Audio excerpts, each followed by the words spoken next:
का सुनी दिन भर सड़क ओकरे साथे बहेला भया और कहा थे सुनगा मारे से जवन केतवा जोताए रे आलूआ वो बिना वही मागत रहन हुए मने कह दे तबे मारे ने भगत रहन मने कह दे तबे मारे हैं तब का करे उन सड़क मारे हैं चल देखा था हम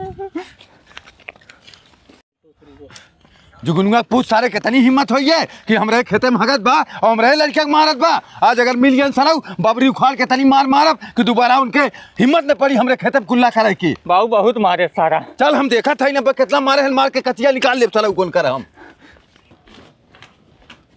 जुगनू ए जुगनू जुगनू